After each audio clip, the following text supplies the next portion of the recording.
Ассаламу алейкум, уважаемые телезрители, в эфире передача «Спортивный клуб». Меня зовут Бекхан Магомадов. Сегодня очень важный выпуск, очень важный. Сейчас объясню почему. Во-первых, он приурочен ко дню чеченской женщины.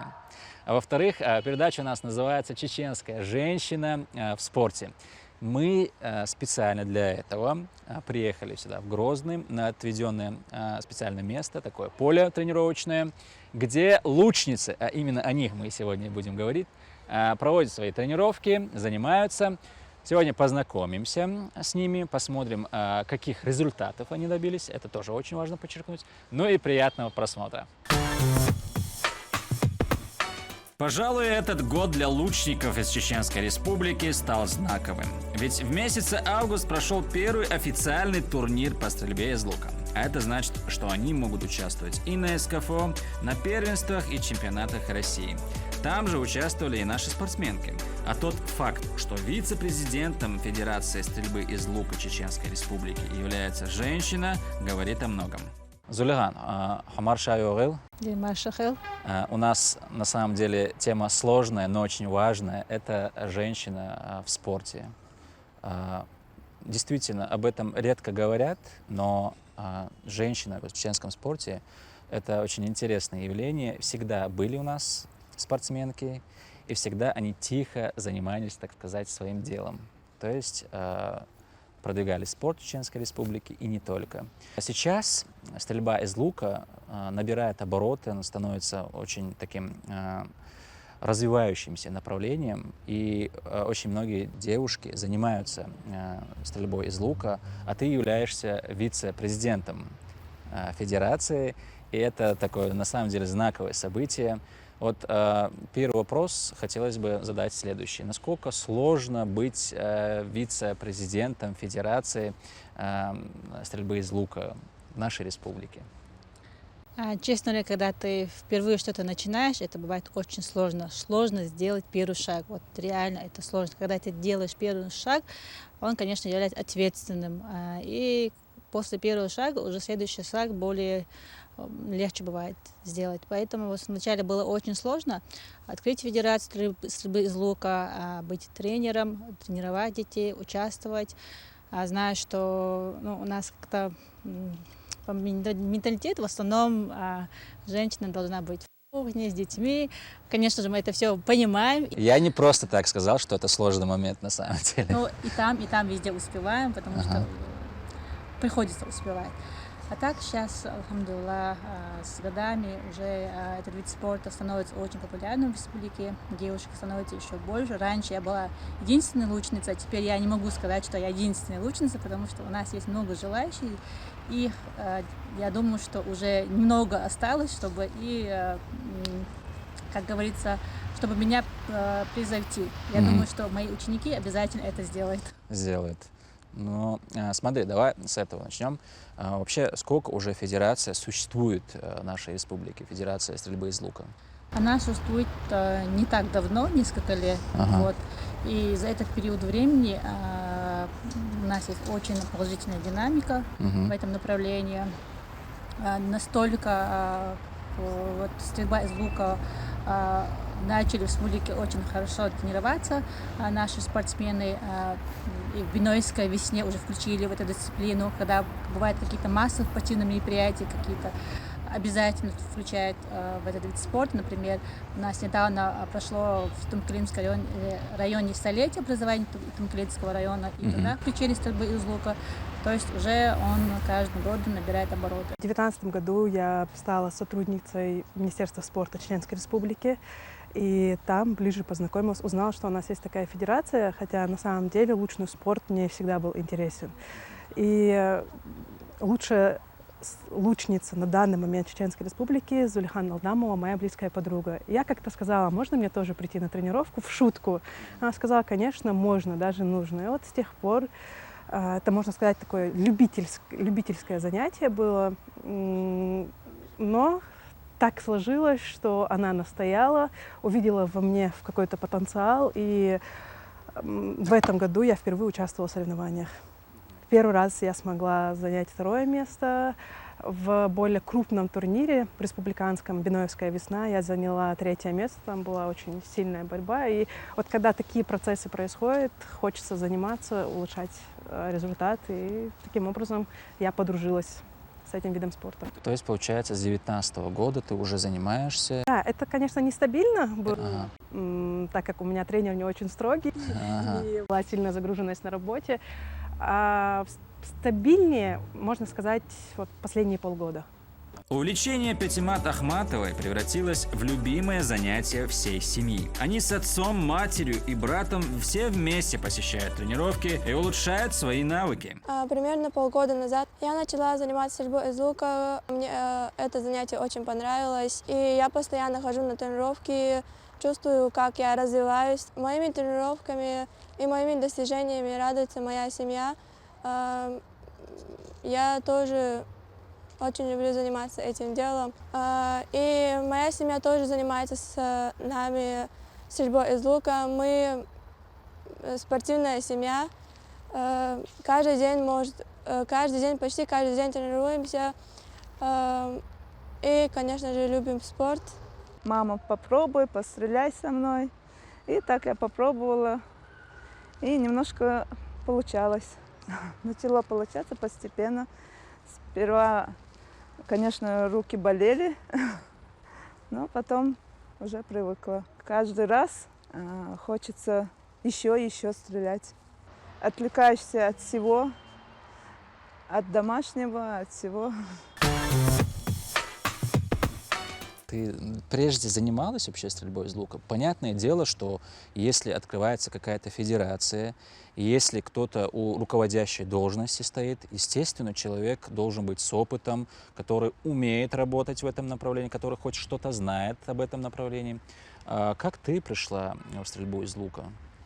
Честно говоря, я вот всю жизнь люблю, сейчас люблю спорт.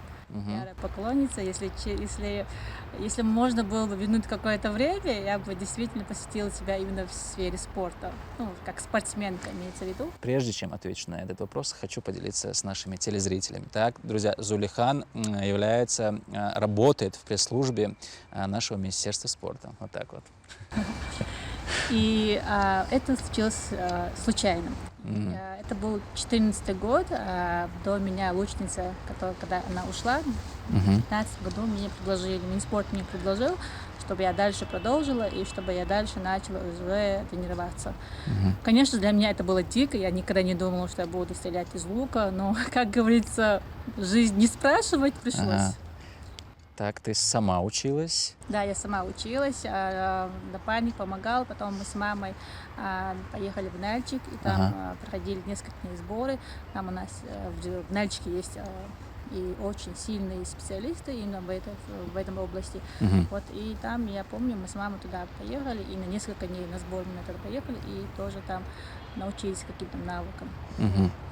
Ну, понятное дело, что человек в таком направлении должен любить свое дело. Насколько тебе это все нравится и сколько ты времени уделяешь стрельбе из лука? Я сейчас параллельно и тренирую детей. Неделю 2 раза мы стабильно здесь проводим тренировки. То есть, получается, суббота-воскресенье у нас проходят тренировки здесь. То есть ты и тренируешь уже? Да. Расскажи, пожалуйста, вот как проходят тренировки в вашем виде спорта и насколько важна стабильность, скажем так? Стабильность важна в любом виде спорта, мне кажется. Если человек хочет получить результат, хочет улучшить навыки, конечно, стабильность нужна. Но мы все заняты, тем более вы в самом начале задали вопрос, чеченская женщина, у нас много других обязанностей. Вот. Но тренировки проходят здесь, на этом поле. 2 раза в неделю, в субботу-воскресенье мы приходим, сначала разминка, потом пристреливание, так это называется. Потом наш тренер смотрит, где какие недочеты, что нужно наладить и так далее. Я, например, знаю, что мое слабое место — это прицел.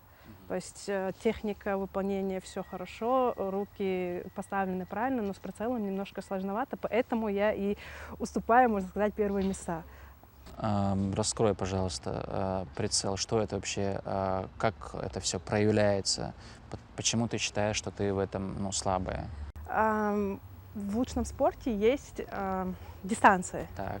И когда ты участвуешь в турнире, Мгм. у человека есть, как правило, так он проходит по такой схеме, есть 3 дистанции, 3 стрелы и суммарное количество очков. Так. У кого больше, тот и выигрывает. Я Мгм. чуть-чуть неправильно говорю, но вы, я думаю, понимаете. И когда у меня парадокс в том, что на дальнее расстояние я стреляю почему-то лучше, чем в ближнее расстояние. Так. Вот. А прицел — это натяжение тетелы. Ты закрываешь один глаз, и уже в процессе ты должен понимать, куда ты будешь стрелять. Но, к сожалению, видимо, в этот момент я начинаю волноваться, и не получается у меня должным образом понять, куда именно стрелять. Это, ну, получается, скорее всего, волнение Да. играет роль. Да, А, процентов на 80 точно. а что говорит тренер насчет этого? Ходить стабильно на тренировки. И все исправится, Да. да? А почему вот на дальней дистанции у тебя хорошо получается, а ближние не очень? Я как-то так получилось, что когда она мне в очередной раз объясняла, я почему-то там поняла, что нужно сделать. И почему-то у меня начало получаться. Но почему это не получается на ближней дистанции, я пока еще не могу понять. Наверное, техника другая. Техника та же. Просто когда человек отходит назад, он должен целиться чуть-чуть выше, потому что по траектории полета стрела как бы, ну, в общем, так нужно, в общем. В общем, нужно. Там у меня получается, а когда я ближе становлюсь, нужно же его пониже держать, уже не так. Отработки у меня на дальней дистанции было больше, просто, наверное, поэтому. Так, дистанция 24 метра. На самом деле она считается такой близкая дистанция. Малик, я прав? Вы правы. Что на данной дистанции важно? Внимание, концентрация. Что вот главное, что? На этой дистанции важно и внимание, и концентрация, как вы и сказали. Главное — это отдалиться от всего мира и сконцентрироваться на определенной точке, на мишени, то есть только вы, лук и мишень. Так, все понятно. Вот чем отличается дистанция 24 метра от дальней дистанции, ну, либо от другой дистанции? Чем отличается? Ну вот, это сложно или легче? Ну, это полегче будет, чем дальше. Чем дальше, тем и лук выше поднимать. Нам в любом случае сложнее бывает. Зар, что ты скажешь на этот счет? Ну, попасть именно в центр мишени не очень легко, но и труда не составит. Как ты стараешься, ну, типа, отдалиться от всего? Что ты вспоминаешь в момент, когда вот есть цель, и ты хочешь попасть? Ну, я вспоминаю то, куда попадали мои стрелы до этого выстрела. Считаю, куда надо повернуть, чтобы именно в центр попало. Мгм. Наверное, Малике какая-то медитация помогает. Что тебе помогает? Не знаю. Ну давай так, на нас смотрят камеры. Осилишь эту дистанцию? Наверное. Давай, покажи. Так, моего оператора. Давай. Дистанция 24 метра. Так, сосредоточились. Ну, почти. Давай. Еще раз. Волнение играет роль. Вторая. Не надо мне озвучивать. Я говорю, как будто хоккей озвучивать. А, да? Волнение играет. Ну, у меня это опыт есть. Так. Тихо, тихо, все тихо. Не спеши. О, молодец. молодец, Попала. попал. Так, Малик, ну теперь твоя очередь. Сейчас посмотрим. Сейчас посмотрим. Когда на тебя камеры смотрят, волнуется человек. Я специально мешаю, на самом деле. Видишь, у меня хорошо получается. Но со второй попытки я буду молчать. И я думаю, получше получится. Все молчим. Тихо. Тихо. Тренер подсказывает. О, машаллах, цель есть. Поздравляю, поздравляю. На самом деле не так все легко, как кажется, да, Малик? Да. Помимо стрельбы из лука, чем ты еще, Малик, занимаешься? Я 11 лет уже занимаюсь национальными танцами. Также я несколько лет играю в хоккей. Мой Вот отец ты что. тренер, да. Вот. Что, ну так, больше в спорте, ничего такого. Какие интересные у нас, получаются, девушки, друзья. Так, Зар, расскажи, чем ты занимаешься, помимо стрельбы из лука? Ну, на программирование хожу уже 2-й год. Ага. И как у тебя получается? Хорошо. Тебе вообще нравится данная дисциплина, данное занятие? Да. Мгм. Ну, девочки, я желаю вам достичь самых высоких результатов в данном виде спорта. Ну и, конечно же, ждем этих самых результатов. Обязательно буду перейти. Удачи вам. Спасибо. Вот какие у тебя именно в данном виде спорта, какие задачи, чего ты хочешь добиться? Честно, мне это нравится, я это делаю для удовольствия. И к моему стыду я совсем недавно узнала, что, оказывается, этот вид спорта сунна пророка, саллаллаху алейхи вассалям. После этого мне прям еще больше захотелось заниматься. Моя цель — просто развиваться. Мгм. Нет каких-то там грандиозных планов получить первое место и так далее. Просто ради общего развития и для радости, так сказать, душевной. Наверное, теперь ты знаешь, как правильно по технике пускать, скажем так, стрелу. И наверняка вот такой необычный вопрос, но он интересный. В любом случае, тебе, наверное, нравятся исторические фильмы. Ты Конечно. видишь, ты стала замечать, вот здесь вот она неправильно стреляет, или он. Были такие моменты? Были, конечно, особенно исторических, если, как вы сказали, в исторических фильмах они стреляют из традиционного лука, Да. а мы сейчас стреляем из классического. И когда они держат, это совершенно другая техника. Ага. И я на них смотрю иногда, и особенно как они далеко могут попасть, думаю, что за сказки и так далее. Нереально Это- стрела Это летит. не так делается. И, смешно, а с другой стороны, интересно понимать, что я понимаю, как это на самом деле должно быть и как он видоизменился с тех пор. Естественно, конкуренция, она должна быть на данный момент реально конкурировать с твоим учителем. Как думаешь? Она всегда говорит, что да, но мне кажется, еще очень далеко, еще много работы. Мгм. Все-таки она много лет, и она профи в этом деле, и недаром она лучшая лучница Чеченской Республики. В чем ее секрет? В практике долгой? В спокойствии, Ага, в практике и нацеленности на результат, мне кажется. ага. Эти, наверное, все качества присущи настоящему хорошему профессионалу. Расскажи, чем ты еще занимаешься помимо данного вида спорта? Вообще в жизни Да, интересно, чем лучники занимаются? я психолог, Так. дипломированный, Мгм. и веду прием. Помимо этого у меня есть другие интересы. Вы знаете, сейчас очень развита социальная сеть Инстаграм. Мгм. Это, наверное, лучше не Ик, говорить. Запрещено тогда. Социальные сети, да. Сейчас очень развиты, набирают популярность социальные сети, и мне интересно вести блог, помогать людям. Я выбрала этот путь для того, чтобы хотя бы на чуть-чуть, путь именно психологии исламской, хотя бы на чуть-чуть улучшить каким-то образом жизнь людей, если получится, подарить радость. И в своем блоге я делюсь некоторыми советами, которые могут, если их принять, использовать, могут помочь людям. Мгм. Лиза, удачи тебе. Спасибо большое. Какие у тебя результаты вот за все время, что ты в данном виде спорта? Конечно же, не такие блестящие, как бы хотелось, но мы стараемся.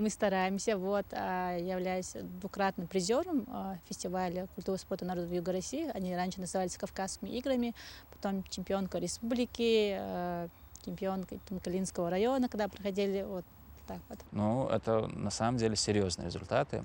Итак, теперь ты и, собственно, тренируешь, я так понял. А сколько у тебя учениц или учеников? Вообще, ты только девочек тренируешь или там и парни есть? У меня есть парни до 18 лет, я их тренирую, а младшие, вот, юноши, в основном их тоже, девочек, вот так тренирую, до 18 лет я тренирую детей. Говоря, а сколько их количество есть? Их 50. 50 человек уже, это хороший результат на самом деле. Говоря о динамике, насколько сильно развивается именно данное направление, данный вид спорта в Чеченской Республике? Я знаю по своему опыту, потому что ты видишь в своей работе ты видишь, как это все освещается и в медиапространстве. Последний год-два, действительно, ты очень часто замечаешь, что проходят соревнования. И насчет положительной динамики мы, да, обсуждаем. Насколько сильно федерация спорта, федерация данного вида спорта продвинулась за последнее время? И сколько вообще федераций, сколько людей выступает в данном виде спорта? В курсе? Так, у нас в Республике Федерация одна. Вице-президент Федерации является Ачаров Шамиль. Вот мы помогаем нашим спортсменам. Сейчас у нас недавно проходил первый чемпионат республики, первенство республики, да, в Грозном. Официальный Да, уже. официальный, да. Хотелось бы поблагодарить Халида Кадырова, министра нашего, Ису Ибрагимова за содействие, которое они нам оказали в этот день. Вот. И сейчас у нас будут и разрядники там, первые разрядники по стрельбе из лука, потом тренера тоже получат свои категории тренерские. Вот постепенно мы будем уже поднимать, ну, как бы идти дальше. То есть, получается, после, естественно, чемпионата мира, чемпионата Чеченской Республики, следующий старт — это СКФО. Да.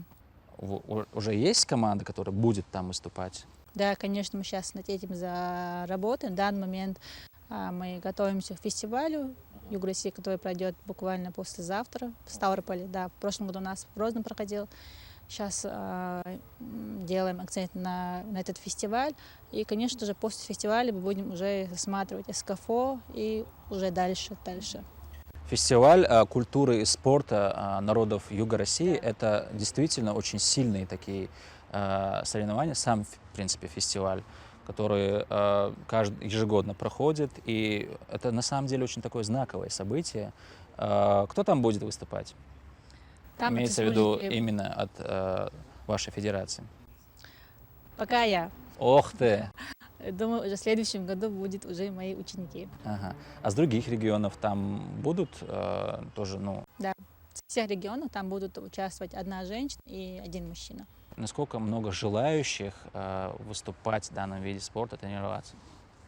Мне очень часто звонят, спрашивают по поводу тренировки. Вы сейчас видите, что у нас очень мало вот этих шитов. Если их было много, конечно же, я могла больше взять учеников. Когда их мало, на сегодняшний день у них здесь всего лишь 2 их. И приходится, когда дети приходят на тренировку, им приходится ждать в очереди. Вот. И, конечно, им это надоедает. Им хочется азарта, быстренько пострелять, идти дальше и двигаться дальше. И я надеюсь, что у нас в ближайшее время уже будут еще лучшие условия, и уже я могу спокойно уже расширить свою группу и набрать больше детей. Естественно, в своей работе знакома со спортсменами, знаешь, как именно мужчины, как себя ведут на тренировках, на выступлениях. И работа, но с девушками, с прекрасной половиной человечества, насколько она отличается? Наверное, там такие эмоциональные моменты тоже присутствуют. Честно сказать, с девушкой больше, они более ответственно бывают. Да, они ответственно подходят. Например, я говорю, да, там какое-то, завтра в такое-то время вот, нужно вот так это сделать, то сделать, то они более ответственно подходят к этому. А мужчины, они как-то, такие поспокойнее, вот. Вот в таких эмоциональных, ответственных моментах на соревнованиях, как ведут себя девушки, интересно? Спокойно. Спокойно ведут себя, хорошо. Также, Зулихан, я не могу не отметить тот факт, и хочется поздравить тебя с этим. Заслуженный работник чеченского спорта, вот так вот называется? Да. Данное звание. Поздравляю тебя с этим и Спасибо. желаю тебе в дальнейшем не только в данном виде спорта, но и в жизни побед. Можно с уверенностью сказать, что в дальнейшее время мы будем часто слышать об успехах наших спортсменок в стрельбе из лука. А мы, в свою очередь, желаем им удачной стрельбы и попадать только в десятку. На этом у меня все, друзья. Смотрите передачу «Спортивный клуб» на канале Вайнах. Адыке Улчу.